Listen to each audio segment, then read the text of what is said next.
দেখতে পাচ্ছ? একটুখানি কমেন্ট করে দাও। Good evening. হ্যাঁ, ঠিক আছে। সবাই দেখতে পাচ্ছ আশা করি ক্লিয়ারলি। চলো তাহলে শুরু করা যাক। আমাদের চলছিল যে সিরিজ, সেটা হচ্ছে 2019-এর এমসিকিউ পেপার অ্যানালাইসিস আমরা করছিলাম। 2019-এর যেটা ডব্লিউবিসিএস মেইনস এর, আমি বলেছিলাম আগের দিনও আমরা দেখেছিলাম 2019 ডব্লিউবিসিএস এর ইতিহাসে আজ অব্দি হওয়া সব থেকে কঠিন পেপার ইকোনমিক্স এর। এত কঠিন ইকোনমিক্স কোনোবার আসেনি। তাও আমরা সলভ করব এবং তাতেও আমাদের 75% টু 80% কমনই থাকবে সব। তবে কিছু আনকমন থাকবে 20টা, সেটা সবারই থাকবে, সবার তার বেশিই থাকবে। তো আমরা সেগুলো শিখে নেব এবং সেটা শুধু শিখবো না, সেই অনুষঙ্গে সবকিছু শিখে নেব। তাহলে আজকে সেকেন্ড সেট 2019-এর এমসিকিউ মেইনস পেপার অ্যানালাইসিসের আজকে সেকেন্ড সেট। তো আমরা স্টার্ট করি প্রথম প্রশ্ন। চলো প্রথম প্রশ্ন তো খুবই সোজা প্রশ্ন, যে planned economy for India the book was written by, কার হবে অ্যান্সার? অ্যান্সার প্রত্যেকে অ্যান্সার করবে যারা পারবে। রিক, শুভায়ু, সৌরভের অ্যান্সার চলে এসছে। এ অনির্বাণ। এ খুবই সোজা প্রশ্ন, যে প্ল্যান্ড ইকোনমি ফর ইন্ডিয়া বইটা কে লিখেছে? সবারই অ্যান্সার। সোমনাথ এ দিয়েছে। হ্যাঁ, প্ল্যান্ড ইকোনমি অফ ইন্ডিয়া বইটা লেখা এম বিশ্বেশ্বরাইয়ার।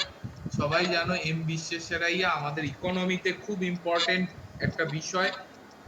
আর তো এই প্রসঙ্গে আমি বাকিগুলো দেখে নিই। জওহরলাল নেহেরু তার জীবনে 3খানা বই লিখেছে গুরুত্বপূর্ণ, এছাড়া কিছু চিঠি লিখেছে। বই 3খানা জওহরলাল নেহেরু, কিন্তু আমাদের মনে রাখতে হবে কি? ফার্স্টটা তো সবাই জানো, the Discovery of India. The Discovery of India. 2 number বই হচ্ছে glimpse glimpse of world history. খুব ইম্পর্টেন্ট এই জওহরলাল নেহরু 3টে বই কিন্তু মনে রাখবে, সব প্রচুর পরীক্ষায় আসে। Glimpses of world history. আর একটা হচ্ছে অ্যান অটোবায়োগ্রাফি। এই 3টে হচ্ছে জওহরলাল নেহরুর লেখা বই। এই 3টে কিন্তু আমাকে মনে রাখতে হবে। এম বিশ্বেশ্বরাইয়া আমরা জেনে গেছি প্ল্যান্ড ইকোনমি ফর ইন্ডিয়া। আচ্ছা, এম এন রয়, মানবেন্দ্রনাথ রয় র্যাডিক্যাল লোক ছিল, তোমরা জানোই কমিউনিস্ট আদর্শে বিশ্বাসী। তারও একটা বই ছিল, খুব ভালো বই, রিজন। এটাও মনে রাখবে, রিজন রোমান্টিসিজম। রিজন রোমান্টিসিজম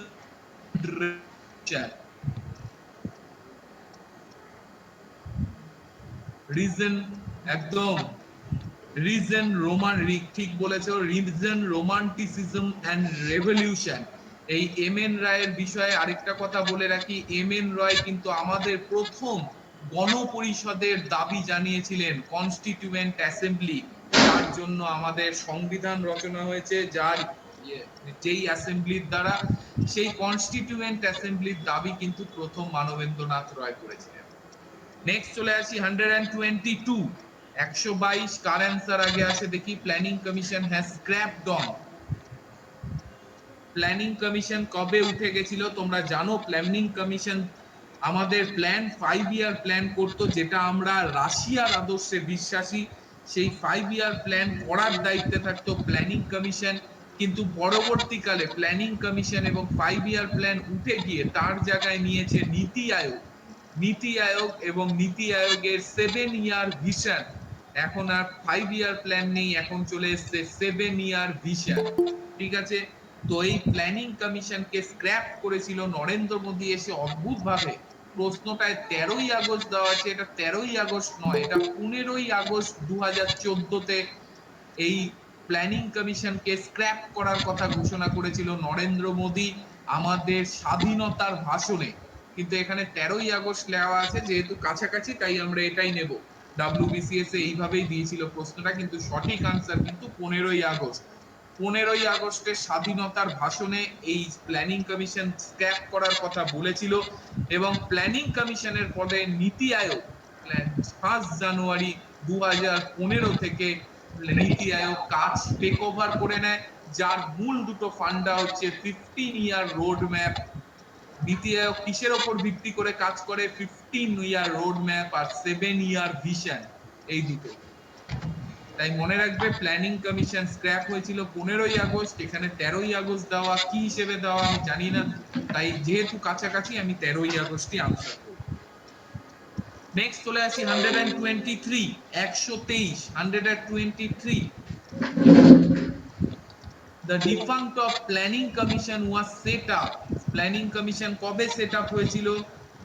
রিক, সবার উত্তর চাই। শুভায়ু, সৌরভ, অনির্বাণ, বাকিদেরও জানা উচিত, সবারই জানা উচিত। 15ই মার্চ 1950 সালে এই প্ল্যানিং কমিশন তৈরি হয়েছিল। প্ল্যানিং কমিশন যেটা আমাদের 5 ইয়ার প্ল্যানের ড্রাফট তৈরি করত এবং সেটাকে মানে সেটাকে লাস্ট অবধি স্যাংশন করতো কে?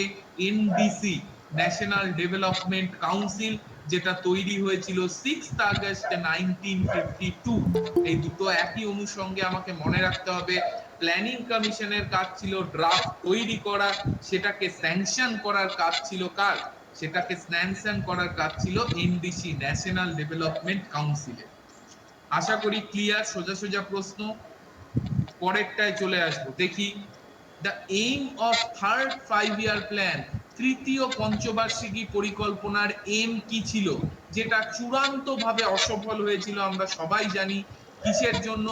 ভারত চীন যুদ্ধ। ভারত চীন যুদ্ধ এই সময় হয়েছিল, এই সময় ভারত পাকিস্তান যুদ্ধ হয়েছিল, ভারত পাক যুদ্ধ হয়েছিল 65-তে, ভারত চীন 62-তে। এই সমস্ত যুদ্ধ আর দুর্ভিক্ষের জন্য এই প্ল্যানটা চূড়ান্তভাবে অসফল হয়েছিল। এটার মেন উদ্দেশ্য কি ছিল? সবাই লিখেছো সি, অনেকেই অ্যান্সার দিয়েছে একদম ঠিক, সেলফ রিলায়েন্স এবং সেলফ জেনারেটিং ইকোনমি। আমি এই প্ল্যানিং পড়াতে গিয়ে বলেছিলাম থার্ড ইয়ার প্ল্যানের দুটো মোদ্দা কথা ছিল, একটা হচ্ছে এগ্রিকালচার প্লাস ইন্ডাস্ট্রি, দুটোকে একসঙ্গে কোঅপারেটিভ ডেভেলপমেন্ট, অর্থাৎ দুটোকে একসাথে নিয়ে ডেভেলপমেন্ট করা। আর 2 নাম্বার হচ্ছে সেলফ রিলায়েন্স এবং সেলফ জেনারেটিং ইকোনমি। এটা থার্ড ইয়ার প্ল্যান থেকেই প্রথম আমরা অ্যাডপ্ট করা শুরু করি। প্রশ্নটা ঘুরেও আসতে পারে যে সেলফ রিলায়েন্স এবং সেলফ জেনারেটিং ইকোনমি কোন প্ল্যান থেকে প্রথম অ্যাডপ্ট করা হয়? সেটারও অ্যান্সার হবে থার্ড 5 ইয়ার প্ল্যান, যেটা চূড়ান্তভাবে অসফল হয়েছিল।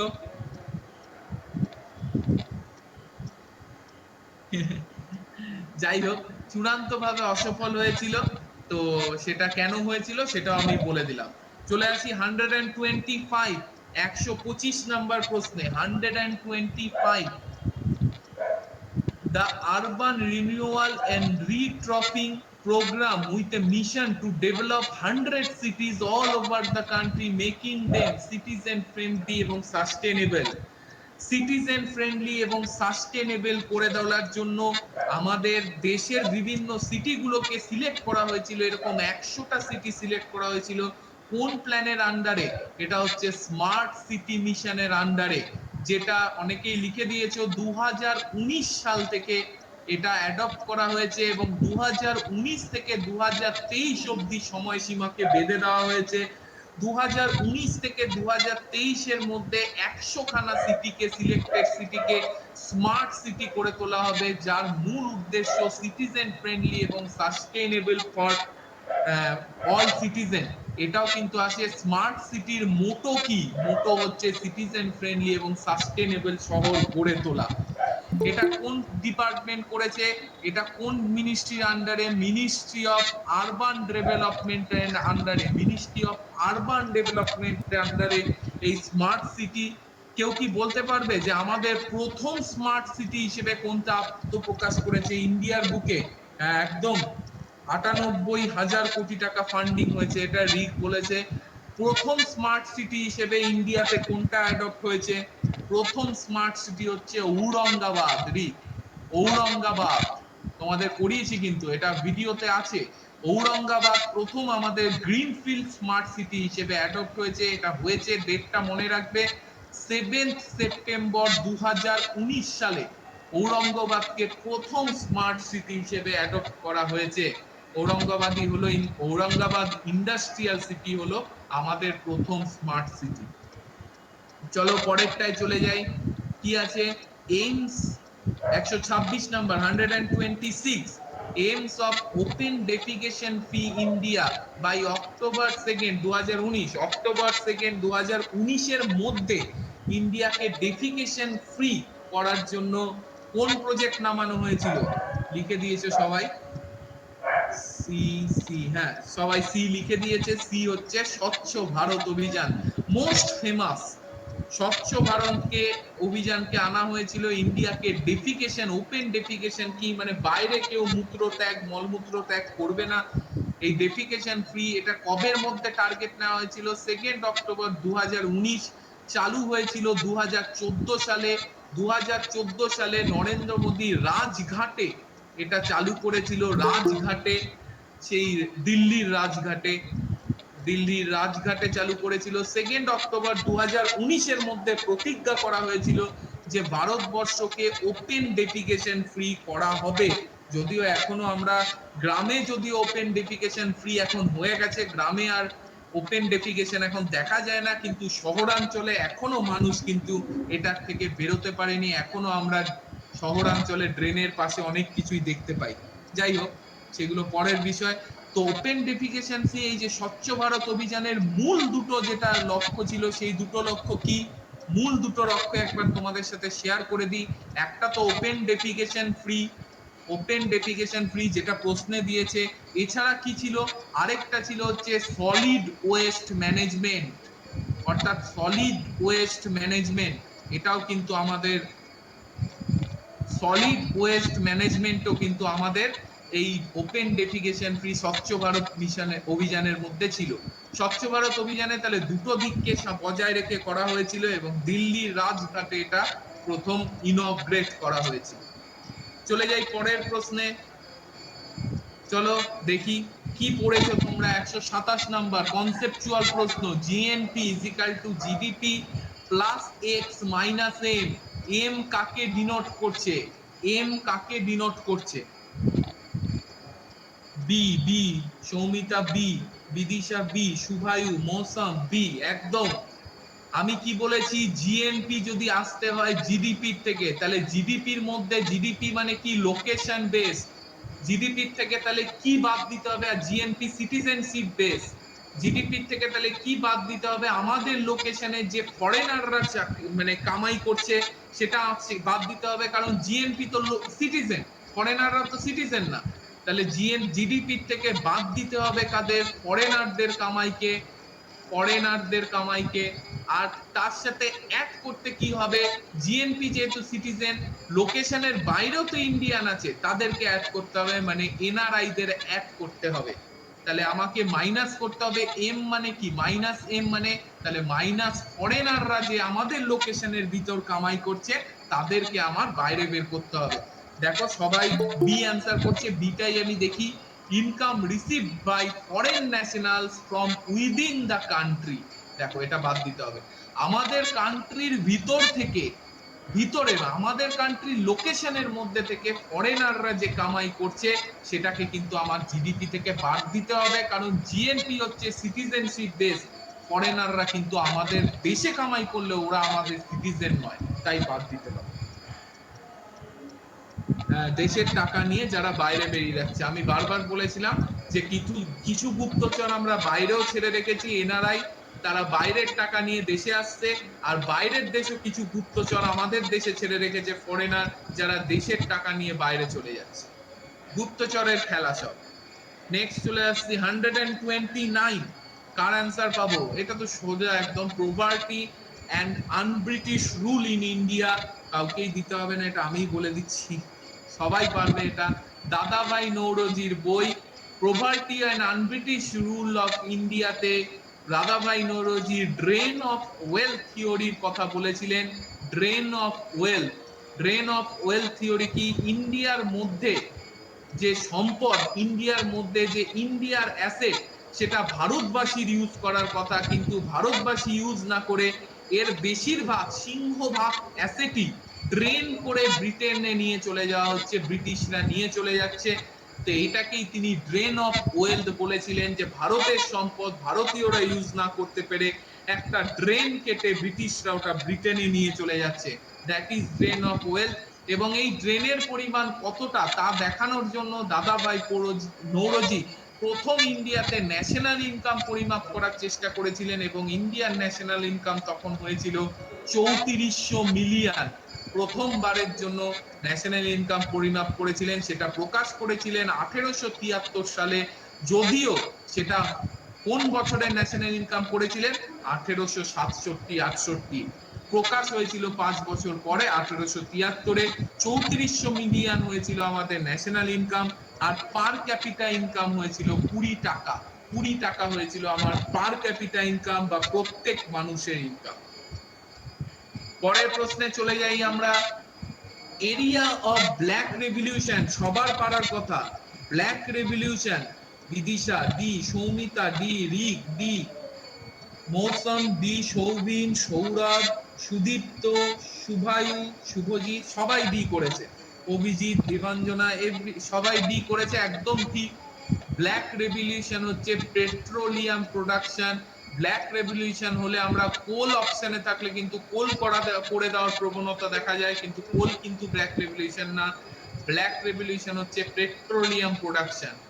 অয়েল সিড তোমরা জানো, অয়েল সিড হচ্ছে ইয়েলো রেভলিউশন, ফিশ হচ্ছে ব্লু রেভলিউশন, আর কটন হচ্ছে সিলভার ফাইবার রেভলিউশন।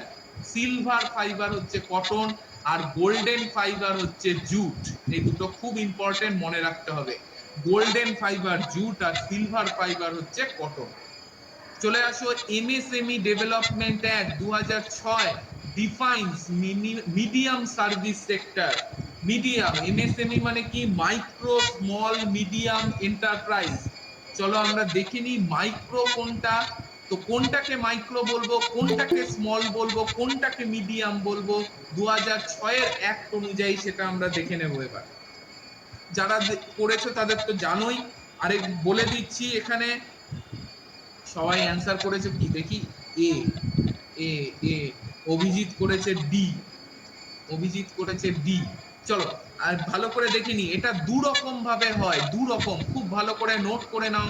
এটা দু রকম হয়, ম্যানুফ্যাকচারিং এ একরকম, ম্যানুফ্যাকচারিং এ একরকম, আর সার্ভিস সেক্টর অর্থাৎ হসপিটাল এডুকেশন, সার্ভিসের ক্ষেত্রে আরেক রকম হয় হিসেব।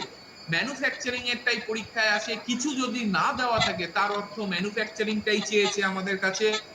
ম্যানুফ্যাকচারিং এর ক্ষেত্রে মাইক্রো, মাইক্রো কোনগুলোকে বলে? যেগুলো আন্ডার 25 লাখ, যেগুলো 25 লাখের নিচে, সেগুলোকে বলে মাইক্রো। স্মল কোনগুলোকে বলে? স্মল বলে 25 লাখ থেকে 500 লাখ, 500 লাখ অবধি। 500 লাখ মানে 5 কোটি। স্মল হচ্ছে 25 লাখ থেকে 5 কোটি অবধি। আর তারপরে মিডিয়াম, মিডিয়াম কোনগুলোকে বলা হয়? মিডিয়াম হচ্ছে 500 লাখ থেকে 500 লাখ, সরি 5000 লিখে দিলাম, 500 লাখ থেকে 1000 লাখ, অর্থাৎ 5 লাখ থেকে 5 কোটি থেকে 10 কোটি অবধি হচ্ছে মিডিয়াম। আমি কিন্তু সবকটা ম্যানুফ্যাকচারিং এ বললাম, যদি কিছু না দেওয়া থাকে আমি ধরে নেব ম্যানুফ্যাকচারিংটাই চেয়েছে। এখানে যেমন চেয়েছে মিডিয়াম, মিডিয়াম তাহলে কোনটা হবে? 500 লাখ থেকে 1000 লাখ, মানে 5 কোটি থেকে 10 কোটি। আনসার হবে বি। সার্ভিস সেক্টরের ক্ষেত্রে কিন্তু হিসেব আলাদা, একটুখানি বলে দিই। সার্ভিস সেক্টরের ক্ষেত্রে কিন্তু হিসেবটা আমাদের আলাদা। সার্ভিস সেক্টরের ক্ষেত্রে মাইক্রো কোনটাকে বলে? সার্ভিস সেক্টরের ক্ষেত্রে মাইক্রো বলে আন্ডার 10 লাখ, 10 লাখের নিচে হলে সেটাকে বলে মাইক্রো। তারপরে স্মল কোনটাকে বলে? স্মল কোনটাকে বলে? স্মল হচ্ছে 10 থেকে 200 লাখ, মানে 200 লাখ মানে 2 কোটি। আমি 200 লাখ কেন বলছি? কারণ ডিফাইন এইভাবেই করা আছে 2006 এর একটায়, তাই আমি লাখে হিসেবটা দিচ্ছি। আর মিডিয়াম কোনটাকে বলে? মিডিয়াম হচ্ছে 200 লাখ থেকে 500 লাখ, মানে 2 কোটি থেকে 5 কোটি হচ্ছে মিডিয়ামের মধ্যে পড়ে। এখানে কোনটা বলেছে? এখানে কি সার্ভিস বলেছে? না, এখানে তো সার্ভিস বলেনি। ও, সার্ভিস সেক্টর বলেছে, একদম একদম ঠিক ঠিক ঠিক। তোমরা আমাকে একটু ঠিক করে দিলে, এখানে সার্ভিস সেক্টর বলেছে, আমি ভেবেছি কিছু বলেনি। তাহলে সার্ভিস সেক্টর হবে আমার এ অপশন, 2 কোটি থেকে 5 কোটি, একদম। যদি কিছু না দেওয়া থাকে কোনো সেক্টর, তাহলে কিন্তু আমার অ্যানসার সবসময় আমরা ধরে নেব ম্যানুফ্যাকচারিং। কিন্তু যদি বলে দেওয়া থাকে সার্ভিস সেক্টর, তাহলে কিন্তু সার্ভিস সেক্টরের হিসেবটা আলাদা। মাথায় ভালো করে গেঁথে নাও, খাতায় লিখে নাও, দুটোই কিন্তু আসে। ম্যানুফ্যাকচারিং এর ক্ষেত্রে একরকম, এমএসএমই নিয়ে এখন যা কথা হচ্ছে, এমএসএমই নিয়ে এই কোভিড পরিস্থিতিতে এমএসএমই তে লোন দেওয়ার ব্যাপারে এমএসএমই যে পরিমাণ নিউজে আছে, আমি আশা করছি ডব্লিউবিসিএস মেন্স পরীক্ষায় এবারে এমএসএমই থেকে কিন্তু প্রশ্ন আসবেই। তো ভালো করে এটা জেনে রাখো। নেক্সট চলে যাচ্ছি 132 নাম্বার, 132, কার অ্যান্সার আসবে? হ্যাঁ, সার্ভিস দেওয়া আছে সুদীপ, একদম ঠিক, আমি বলে দিয়েছি। তারপরে সুদীপ নয়, সুদীপ তো সি, সি সবার অ্যান্সার সি। দেখো, নবরত্ন কোম্পানি, নবরত্ন কোম্পানি তোমরা জানো আমাদের 3 রকম আছে, মহারত্ন আছে, মিনি রত্ন আছে। আচ্ছা, আগে নব বলি। মহারত্ন আছে, নবরত্ন আছে, মিনি রত্ন আছে। মহারত্ন হচ্ছে সব থেকে বড় কোম্পানি, নবরত্ন হচ্ছে সেকেন্ড, আর মিনি রত্ন হচ্ছে অপেক্ষাকৃত ছোট। মিনি রত্নের মধ্যে আবার আমরা জানি 2 রকম আছে, ক্যাটাগরি 1 এবং ক্যাটাগরি 2। বর্তমানে মহারত্ন কোম্পানির সংখ্যা 10টা, নবরত্ন কোম্পানির সংখ্যা 14টা, আর মিনি রত্নর সংখ্যা 73টা। এটা কিন্তু খেয়াল রাখবে, মহারত্ন কোম্পানি 8খানা ছিল, এখন কিন্তু দুটো বেড়ে 10খানা হয়েছে। আর নবরত্ন ছিল 16খানা, এখন দুটো মাইনাস হয়ে 14খানা হয়ে গেছে। অর্থাৎ দুটো নবরত্ন কোম্পানি কিন্তু মহারত্নে চলে এসছে। যারা আমাদের এমনি ব্যাচের স্টুডেন্ট, মানে পেইড ব্যাচের স্টুডেন্ট, তাদের জন্য বলে দিই, এই নবরত্ন ইন্ডাস্ট্রির এই ক্লাসটা কিন্তু আপডেট হয়েছে। আজকে তোমাদের দুটো নতুন ইকোনমিক্স এর ক্লাস অ্যাড হবে, এই প্রসঙ্গে বলে দিই। একটা হচ্ছে ইন্ডাস্ট্রিয়াল সেক্টরে, যেখানে নবরত্ন, মহারত্ন, মিনি রত্নের আপডেটেড ক্লাসটা দেওয়া হবে, অবশ্যই দেখে নেবে।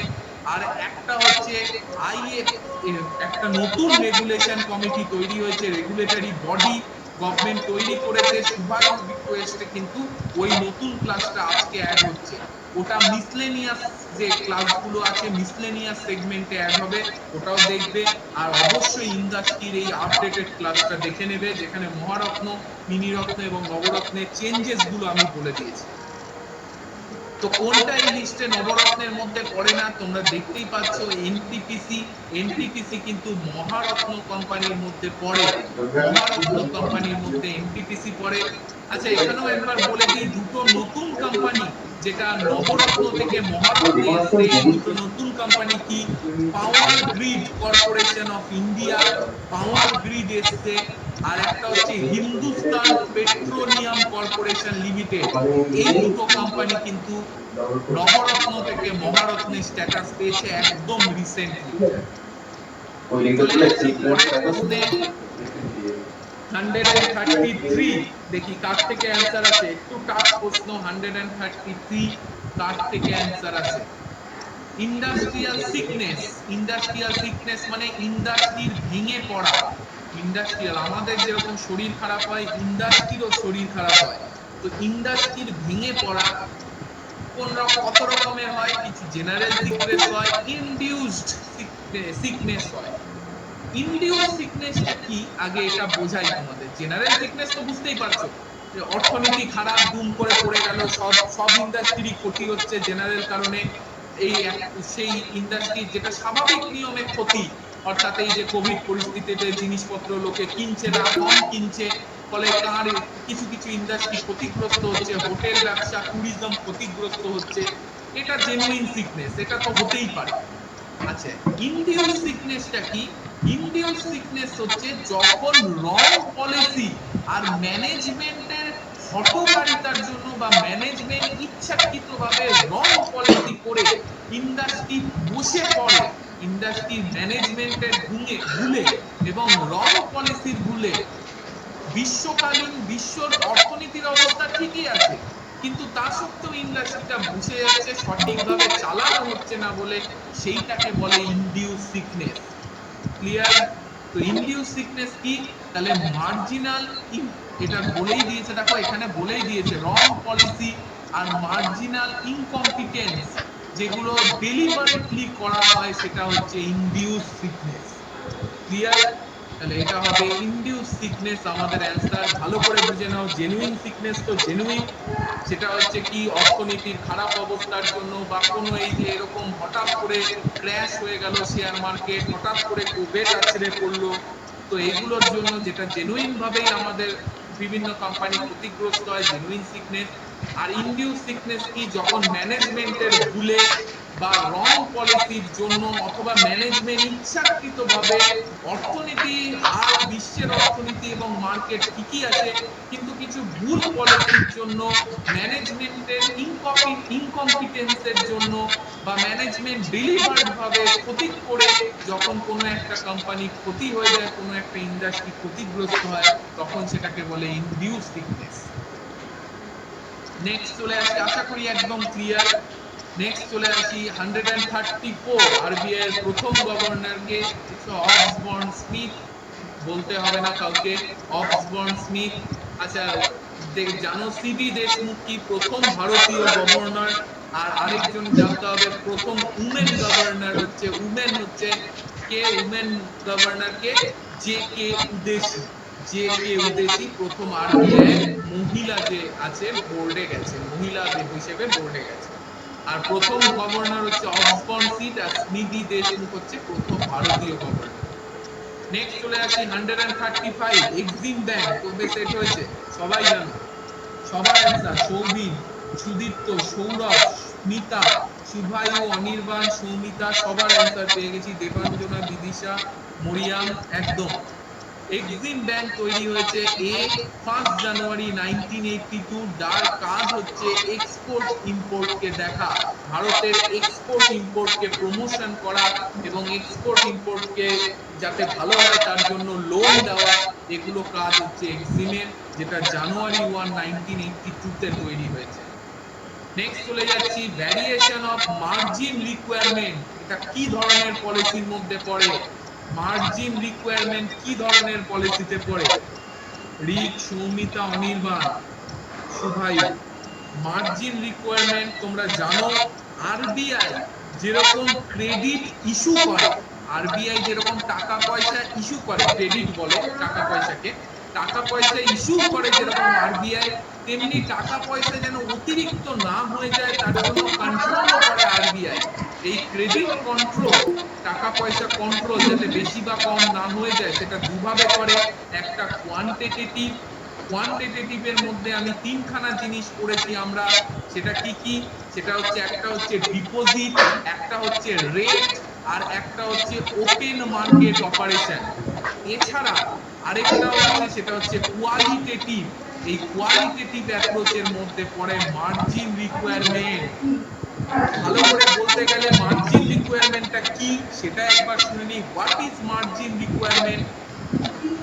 দেখো, মার্জিন কন্ট্রোল, ছাত্ররা সবসময় গোলায়, আমি বারবার এইটা চেঞ্জ বলে দিই, তাই জন্য মার্জিন কন্ট্রোল আর মার্জিন রিকোয়ারমেন্ট কিন্তু দুটো আলাদা জিনিস, দুটো কিন্তু গুলিয়ে ফেলো না। আমি দুটোরই ডেফিনেশন পাশাপাশি দিই, তাহলে বুঝে যাবে কি করে আলাদা। দুটোই কিন্তু কোয়ালিটেটিভের মধ্যে পড়ে, দুটোই কোয়ালিটেটিভের মধ্যে পড়ে, কিন্তু মার্জিন কন্ট্রোল আর মার্জিন রিকোয়ারমেন্ট আলাদা। মার্জিন কন্ট্রোল কি জিনিস? তুমি মনে করো কিছু একটা ব্যাংকে জমা রেখে, গোল্ড, তোমার কাছে গোল্ড আছে বা তোমার জমির পেপার আছে, তোমার বাড়ির দলিল আছে, সেটা ব্যাংকের কাছে জমা রেখে তার বদলে লোন নিচ্ছ। তুমি যদি গোল্ড জমা রাখো 5,000 টাকার, মনে করো, তাহলে 5,000 টাকাই কিন্তু তোমাকে টাকা হিসেবে ব্যাংক দিয়ে দেবে না। ব্যাংক ওটার থেকে একটা মার্জিন কেটে 3,000 টাকা হয়তো তোমাকে লোন হিসেবে দেবে। তোমার জমির দলিল দিলে, জমির ভ্যালুয়েশন 30 লাখ টাকা, তাই বলে জমির দলিলটা নিয়ে 30 লাখ টাকায় কিন্তু ব্যাংক লোন দিয়ে দেবে না। ওই 30 লাখ টাকার এগেইনস্টে ব্যাংক হয়তো তোমাকে 15 লাখ টাকা লোন দেবে। এইটাকেই বলে মার্জিন কন্ট্রোল। আরবিআই ঠিক করে দেয় যে কতটা মিনিমাম ব্যাংকে রেখে দিতে হবে, কতটা মিনিমাম ব্যাংকে সিকিউরিটি হিসেবে রাখতে হবে, অর্থাৎ ওটা দেবে না। অর্থাৎ তুমি যদি, তুমি যা দিয়ে, যেটা জমা রেখে তুমি লোন নিচ্ছ, তার একটা অংশের ভ্যালুয়েশনই কিন্তু তুমি লোন নিতে পারবে, গোটাটা লোন নিতে পারবে না। এটা হচ্ছে মার্জিন কন্ট্রোল। কতটা মিনিমাম রাখতে হবে সেটা কিন্তু আরবিআই বলে দেয়। কি বললাম? ইজি ব্যাপার একদম। তুমি একটা কিছু কিছু একটা বন্ধক রেখে তার এগেনস্টে লোন নিচ্ছ, মনে করো সোনা বন্ধক রেখে সোনার এগেনস্টে লোন নিলে, তুমি যদি 50,000 টাকা সোনা রাখো, তুমি কিন্তু 50,000 টাকার লোন পাবে না। বললেন আমি তো 50,000-এর সোনা রাখছি, তাহলে আমাকে 50,000 দে, তা দেবে না। ওরা কিছু কেটে কিছু মার্জিন রেখে 30,000 কিন্তু তোমাকে লোন হিসেবে দেবে। এটাকেই বলে মার্জিন কন্ট্রোল, অর্থাৎ কিছুটা রেখে বাকি ভ্যালুয়েশনে তোমাকে লোন হিসেবে দেয়। আর মার্জিন রিকোয়ারমেন্ট কি? What is margin requirement? তুমি কোনো একটা জিনিস ফিনান্সে কিনতে চাইছো, মানে ফিনান্সে তুমি একটা ফ্ল্যাট কিনবে, গোটা ফ্ল্যাটের দাম যদি 15 লাখ টাকা হয়, তবে 15 লাখই কিন্তু ফিনান্সে হবে না। ফিনান্স তোমার জন্য 10 লাখ টাকা দেখা গেল করে দিল, বাকি 5 লাখ টাকা তোমাকে ওন সোর্স থেকে জড়ো করতে হবে এবং ডাউন পেমেন্ট হিসেবে সেটা দিতে হবে। এইটাকে বলে মার্জিন রিকোয়ারমেন্ট। তুমি যখন কোনো জিনিস ফিনান্সে কিনবে, তখন গোটাটাই কিন্তু ব্যাংক ফিনান্স করবে না। তোমার কেনার যে দাম তার কিছু অংশ ব্যাংক 80 to 85% এখন ফিনান্স করে দেয়, কিন্তু বাকি অংশটা কিন্তু তোমাকে নিজের মুনাফ থেকে বা নিজের থেকে কিন্তু নিয়ে আসতে হবে, টাকাটা নিয়ে আসতে হবে। তো এখন যেহেতু কোম্পানিগুলো ব্যাংকগুলো চায় যে কাস্টমার হোক, সেই জন্য অনেক সময় অনেকটাই ছাড় দিয়ে দেয়, জিরো ডাউন পেমেন্টে অনেকে দিয়ে দেয়, অনেকে 15% দেয়। তো মার্জিন রিকোয়ারমেন্ট সেটা ব্যাংক নিজের ইচ্ছা মতো করে, তবে মার্জিন রিকোয়ারমেন্ট কিন্তু এটা যে ফিনান্সের টোটাল পোর্শন ব্যাংক কখনো দেয় না, কিছুটা ডাউন পেমেন্টে দিতে হয়, অর্থাৎ কিছুটা নিজেকে দিতে হয়, নিজের থেকে অ্যারেঞ্জ করতে হয়, কিছুটা ব্যাংক ওটা ফিনান্স করে।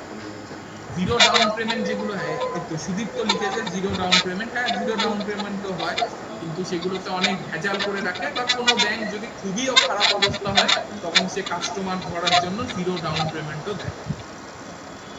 তাহলে মার্জিন কন্ট্রোল আর মার্জিন রিকোয়ারমেন্টের, হ্যাঁ এগুলো সবই কোয়ালিটেটিভের পার্ট, এগুলো সবই কোয়ালিটেটিভের পার্ট, কোয়ান্টিটেটিভ আলাদা, তোমরা সব ক্লাসে দেখতেই হবে।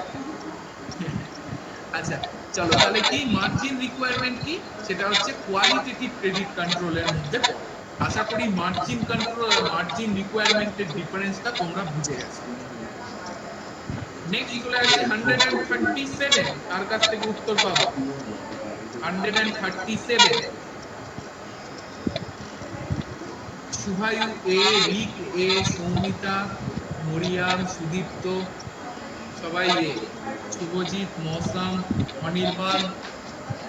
In case of RBI wants to make more expensive for the banks to borrow money, RBI এর যদি ব্যাংকগুলোকে ধার নেওয়ার ক্ষেত্রে মোর এক্সপেন্সিভ করতে চায়, wants to make it more expensive for the banks to borrow money, তাহলে কি করবে? Increase of repo rate. ব্যাংকগুলো আরবিআই এর কাছ থেকে দুটো রেটে ধার নেয়, একটা রেপো রেট আর একটা হচ্ছে ব্যাংক রেট, আর একটা এমএসএফ আছে, যখন দেওয়ালে পিঠ থেকে যায় তখন এমএসএফ হয়। অবভিয়াসলি যখন আরবিআই চাইবে এক্সপেন্সিভ করে দেবো আমি ধারগুলোকে, তাহলে কি করবে? Repo rate, bank rate, MSF এগুলোকে সব বাড়িয়ে দেবে, তবেই সেটা এই রেটেই তো ব্যাংকগুলোকে ধার নিতে হয়। তো তিনটে যদি বাড়িয়ে দিই, অবভিয়াসলি ব্যাংকের কি হবে? ধার নিতে কষ্ট হবে, ব্যাংকের কাছে ধারটা কি হয়ে যাবে? ধারটা ব্যাংকের কাছে বেশি বেশি কঠিন হয়ে যাবে নেওয়া, এবং বেশি দামি হয়ে যাবে। তাহলে কি করতে হবে? তখন কি করবে? তাহলে আরবিআই এখানে দেখো, এখানে তো ব্যাংক রেট আর এমএসএফ এর ব্যাপার দেওয়া নেই, তাহলে ইনক্রিজ ইন রেপো রেট।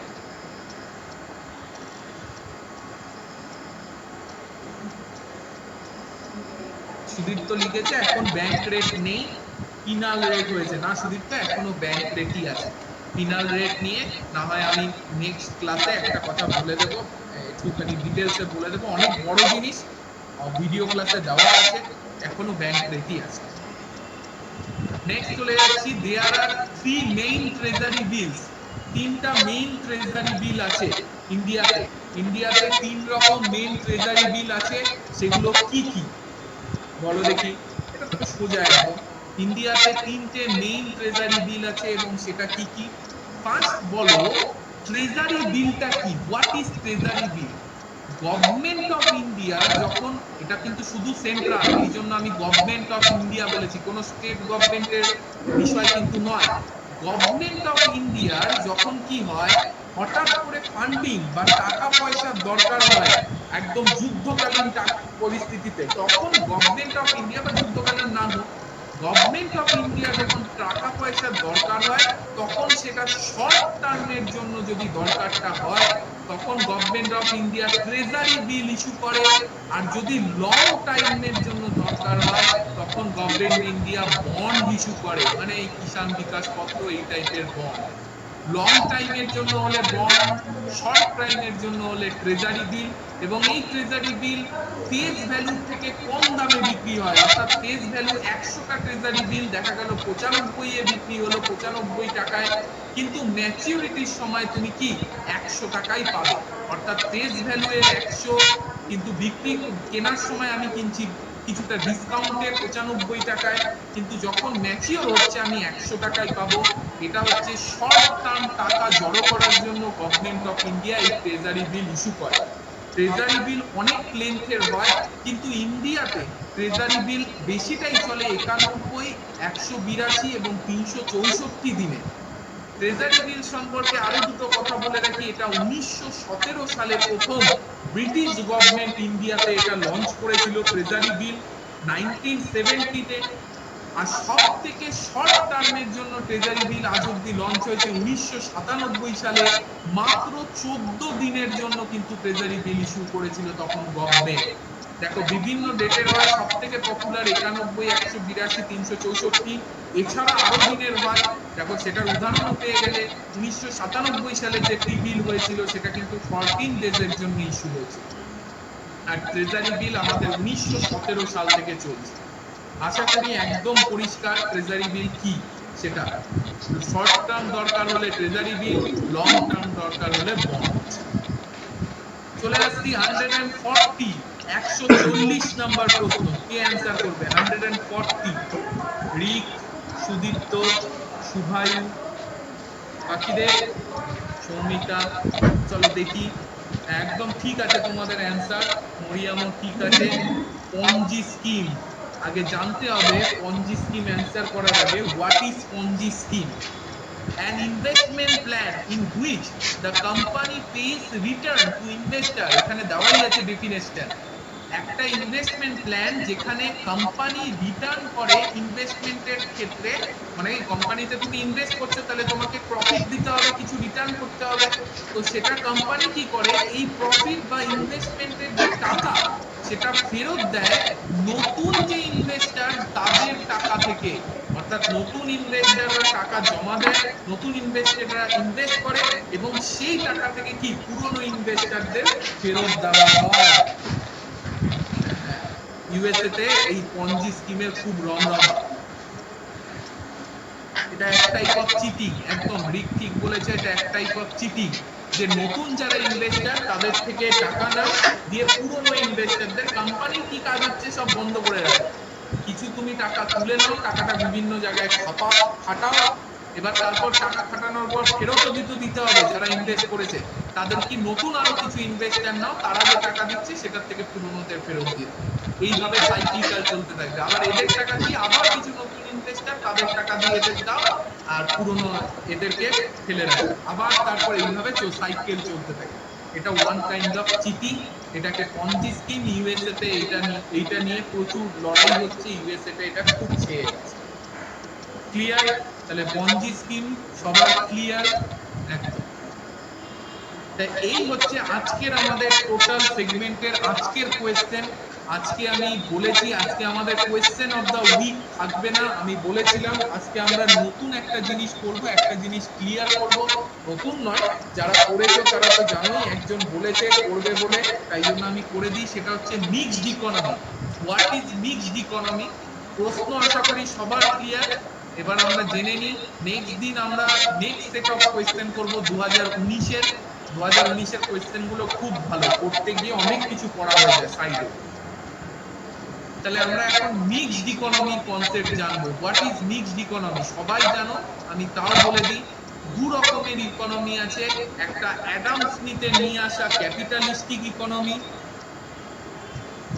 হ্যাঁ বিদিশা, আগের দিনের ক্লাস ওয়েবসাইটে এখনো আপলোড হয়নি। আমাদের পল সায়েন্সের নতুন কোর্স লঞ্চ হচ্ছে, ওটা নিয়ে ভীষণ কাজ করতে হচ্ছে আমাকে আর শ্রমিক স্যারকে। তো তোমরা কালকে বা পরশু থেকে পল সায়েন্স ডেমো ক্লাসও অ্যাভেলেবেল হয়ে যাবে সাইটে, তোমাদের সবাইকে দিয়ে দেওয়া হবে। ওই জন্য এখনো আপলোড করা হয়নি, একটু সময় লাগছে আমাদের। তো আশা করি 2-3 দিনের মধ্যে আগের দিনের ক্লাসও আপলোড হয়ে যাবে পোর্টালে, রেকর্ডিং ভার্সন। আচ্ছা, ক্যাপিটালিস্ট ইকোনমি আর সোশ্যালিস্ট ইকোনমি দু রকম আছে। ক্যাপিটালিস্ট ইকোনমি যেটা অ্যাডাম স্মিথের চিন্তা ভাবনা, তোমরা জানো অ্যাডাম স্মিথ তার বইতে ক্যাপিটালিস্ট ইকোনমি আর ট্রিকেল ডাউন থিওরি সম্পর্কে দিয়েছিল।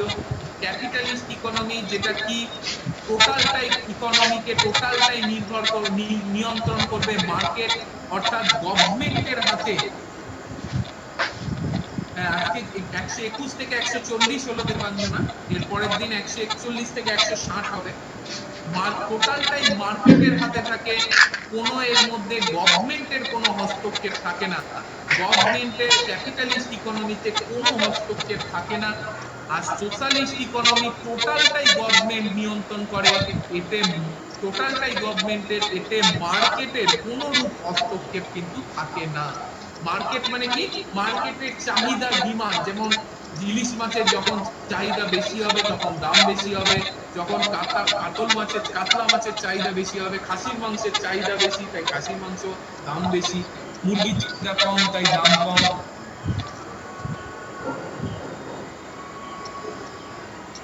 শুভজিৎ, বাকি প্রিভিয়াস ইয়ার হয়ে গেছে কিনা সেটা অন্য ব্যাপার, হয়ে তো গেছে, এটা সাইক্লিক্যাল ক্লাস চলে। তো প্রিভিয়াস ইয়ার 2018 হয়ে গেছে বলেই 2019-এ এসছি। তবে তোমার কোনো চিন্তা নেই, 2019 করার পর আবার আমরা 2018 করব। অনলাইন ক্লাস হচ্ছে এটাই সুবিধা, অনলাইন ক্লাসে সাইক্লিক্যাল ওয়েতে চলতেই থাকে, তো কোনো টেনশন, সেটা নিয়ে টেনশন। যদি কেউ নতুন থাকো, মনে প্রশ্ন আসতে পারে স্যার আজকে 2019 করছি তাহলে 18 কি করে হবে? 19 শেষ হবে, আবার সাইক্লিক্যাল ওয়েতে 17, 18, 19 শুরু হবে। তো ওটা কোনো ব্যাপার নেই, তোমরা 19 করছো আগে, 18টা পরে। আচ্ছা, ক্যাপিটাল মার্কেট কি? মার্কেট পুরোটাই মার্কেট নিয়ন্ত্রিত, গভর্নমেন্টের হাত থাকে না। সোশ্যালিস্ট ইকোনমি টোটালটাই গভর্নমেন্ট, মার্কেটের হাত থাকে না। তো সুন্দরভাবে এটা চলছিল।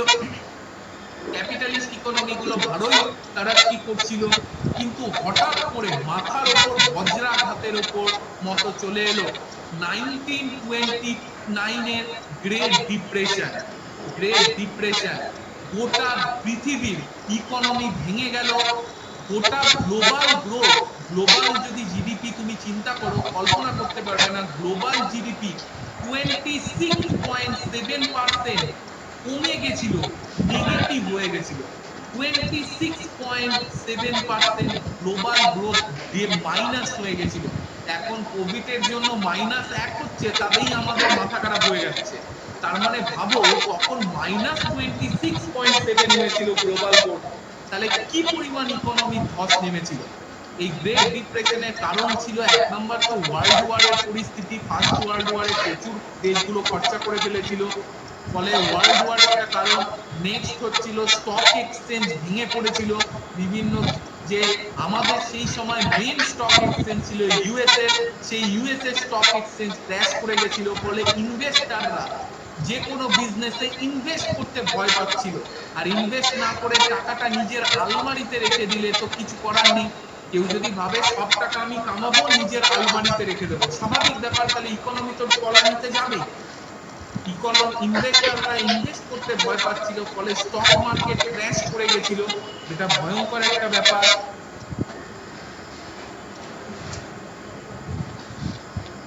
আচ্ছা, যখন মৌসুম বলছে যখন ফিক্সড ডিপোজিট ম্যাচিওর হওয়ার আগে তুলে নেয় তখন এটা তো পড়িয়েছি মৌসুম, যখন ফিক্সড ডিপোজিট ক্লাসে আছে, ফিক্সড ডিপোজিট যদি তুমি ম্যাচিওর করার আগে তুলে নাও তাহলে কি হয়, সেটা সেভিংস অ্যাকাউন্টে চলে আসে।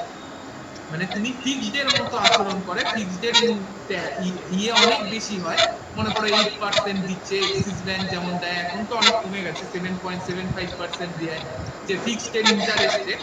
যখনই তুমি ম্যাচিওর হওয়ার আগে তুলে নেবে টাকাটা, তখন সঙ্গে সঙ্গে গোটা টাকাটা সেভিংস অ্যাকাউন্টের মতো আচরণ করবে। সেভিংস অ্যাকাউন্টে কিন্তু ইন্টারেস্ট রেট অনেক কম হয়, অর্থাৎ তুমি ফিক্সড এর ইন্টারেস্ট রেট আর পাবে না, সেভিংস অ্যাকাউন্টের interest rate.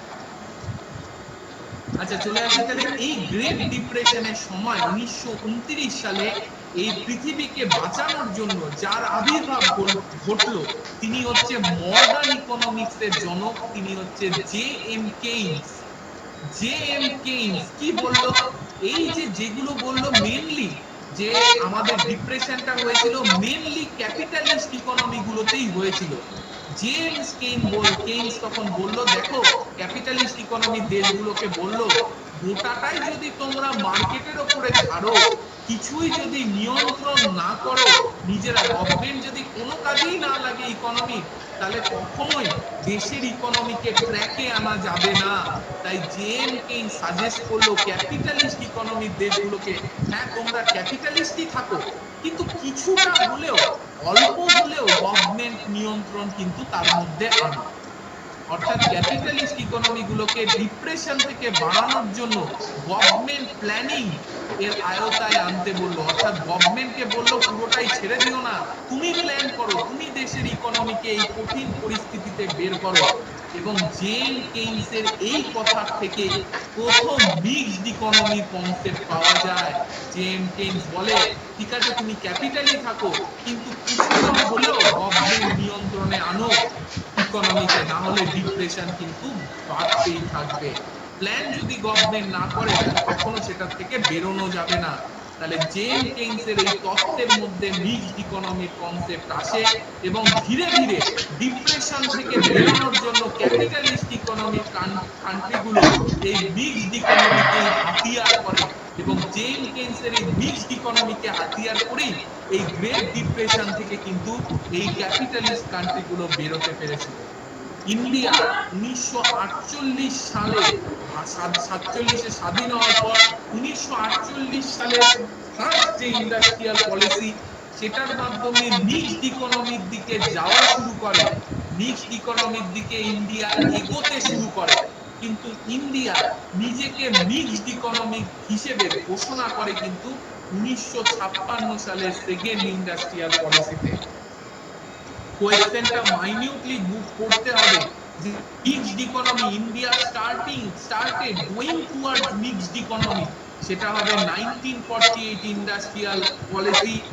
India is announced as a mixed economy, সেটা কিন্তু হবে 1956 এর পলিসি। মৌসুমী মন্ডল এক্সপেনশনারি বাজেট, মৌসুমী এগুলো ক্লাস তুমি দেখোনি? এগুলো তো সব ডিটেইলসে দেওয়া আছে এক্সপেনশনারি কন্ট্রাকশনারি ক্লাসে। এক্সপেনশনারি বাজেট গভর্নমেন্ট কখন ইউজ করে? এক্সপেনশনারি বাজেট হচ্ছে যখন গভর্নমেন্ট ফিসকাল ডেফিসিটকে বাড়াতে চায়, অর্থাৎ বেশি করে খরচা করে, অর্থাৎ এক্সপ্যান্ড করে, প্রচুর খরচা করে।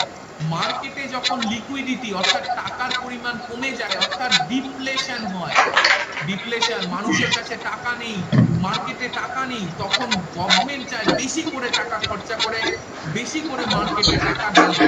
তখন কি করে গভর্নমেন্ট নিজের খরচের পরিমাণ বাড়িয়ে দেয় এবং সেটাই বলে এক্সপ্যানশনারি বাজেট। অর্থাৎ খরচ প্রচুর করছে, যা আয় হচ্ছে তার দ্বিগুণ খরচ করছে, অর্থাৎ মার্কেটে টাকা বেশি পরিমাণে ঢালছে। এটাই হচ্ছে এক্সপ্যানশনারি বাজেট, অর্থাৎ ফিসকাল ডেফিসিটটা আমাদের বেড়ে যায় যে বাজেট, এটা হচ্ছে এক্সপ্যানশনারি বাজেট। মার্কেট লিকুইডিটি কমে গেলে, মানুষের কাছে অর্থের পরিমাণ কমে গেলে, তখন গভর্নমেন্ট এক্সপ্যানশনারি বাজেট করে, অর্থাৎ ডিফ্লেশন হলে করে। তাহলে আশা করি মিক্সড ইকোনমি কনসেপ্ট যে আমাকে বলেছিলে ক্লিয়ার হয়ে গেছে আশা করি। ঠিক আছে মৌসুমী, তুমি ক্লাস দেখোনি, ডেফিনেটলি এগুলো সব ক্লিয়ার করা আছে, দেখবে ধীরে ধীরে সবটাই বললাম, খুব ভালো শর্টে বললাম, এখানে ক্লাসে অনেক বড় করে বলা আছে। আচ্ছা ঠিক আছে, মিক্সড ইকোনমি কনসেপ্ট ক্লিয়ার হয়েছে। এবার তাহলে আজকের সেশন আমরা এই অবধি থাকুক। এখন তো তোমাদের আচ্ছা একটা কথা এখানে বলে দিই তোমাদের, যে আমাদের যারা এখানে ক্লাসে আছো তারা তাদের বন্ধুদেরও বলবে, আমাদের কিন্তু English course, English crash course আজকে থেকে অ্যাভেলেবেল হয়ে গেল। ডেমো সাইটে তোমরা দেখতে পাবে, সুমিত স্যার একটু বাদে ইংলিশের ডেমো প্রত্যেক গ্রুপে দিয়ে দেবে ডেমোর লিংক, সেখানে তোমরা টোটাল 7খানা ইংলিশের ক্লাস দেখতে পাবে, বেসিক ইংলিশ এবং প্রোনাউনের উপর ভালো ভালো 7টা ক্লাস, এবং আমাদের যে ডেমো মেটেরিয়াল তার একটা ভার্সন সিনোনিম অ্যান্টোনিম, ওটাও তোমরা পিডিএফ হিসেবে ডাউনলোড করে নিতে পারবে। তো যারা ভর্তি হবে না তাতেও অসুবিধা নেই, কিন্তু এই 7টা ক্লাস তোমরা করতেই পারো, ডেমো মেটেরিয়ালটা ডাউনলোড করতেই পারো, অবশ্যই গিয়ে দেখবে। আর আগামী 2-3 দিনের মধ্যে আমাদের পল সায়েন্স ডেমোর এটি রেডি হয়ে যাচ্ছে। পল সায়েন্স 25 তারিখ থেকে ব্যাচ শুরু হবে। ইংলিশ